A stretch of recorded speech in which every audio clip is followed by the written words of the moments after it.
One of the most fearsome planes in the U.S. Air Force arsenal is about to get a high-tech upgrade. The service plans to test a laser weapon system aboard the AC-130J Gunship in 2022, making it the first offensive laser weapon tested aboard an Air Force aircraft. The laser will give the gunship the ability to damage equipment and injure but not kill enemy combatants, a less-than-lethal capability the heavily armed airplane has lacked until now. The AC-130J Ghostwriter is the latest in a long line of fixed-wing gunships dating back to the Vietnam War. The AC-130J is AC-130J Super Hercules transport fitted with one GAU-23, a 30mm cannon and a 105mm howitzer. The AC-130J can also equip 250-pound GBU-39B small-diameter bombs for longer-range precision strike capability, as well as the AGM-114 Hellfire and AGM-176 Griffin missile. The AC-130J is designed to loiter high above enemy targets, bombarding enemy forces below. The Air Force's long line of gunships has traditionally emphasized firepower over all else.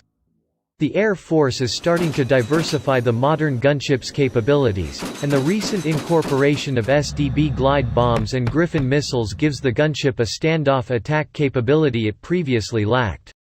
The AC-130J laser will be the first weapon with a scalable, non-lethal capability. That is, the weapon's power can be adjusted to produce a range of less than lethal effects. In the future, more powerful lasers will be capable of both lethal and non-lethal fires. The AC-130 laser feels like the future, but in fact it's actually a few years late. In 2015, the Air Force challenged industry to put a 120 kilowatt laser on a gunship by 2020. The reality is the laser will enter testing 2 years late and with only half the output. Gunships may add laser weapons to the menu, but probably won't replace chemical energy guns entirely. Lasers are arguably less effective than cannon shells.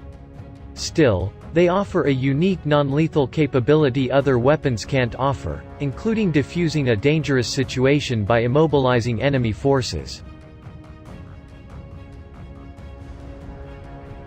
The Lockheed Boeing-built aircraft uses 4 Allison T-56A-15 turboprop engines, each with 4,300 shaft horsepower.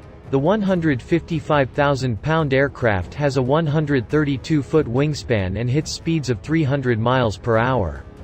Its crew consists of a pilot, co-pilot, navigator, fire control officer, electronic warfare officers, flight engineer, TV operator, infrared detection operator, loadmaster and 4 aerial gunners.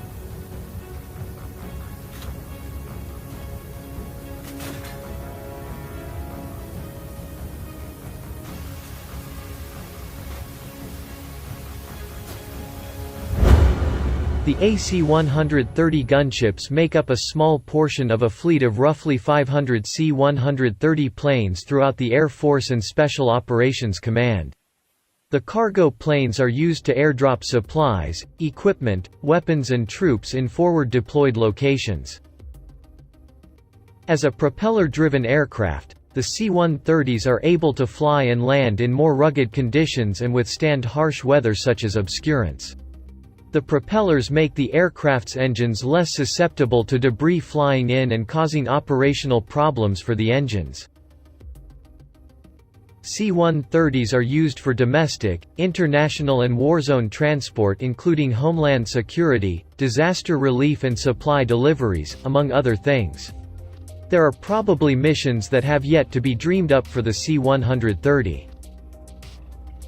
The fleet consists of 135 more modern C-130J aircraft and 165 older C-130Hs which have been around since the 80s.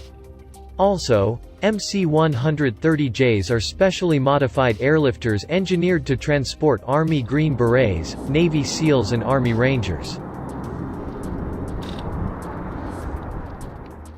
They are essentially AC-130J further modified with defensive systems with radar countermeasures and infrared radar and advanced sensors for specialized missions.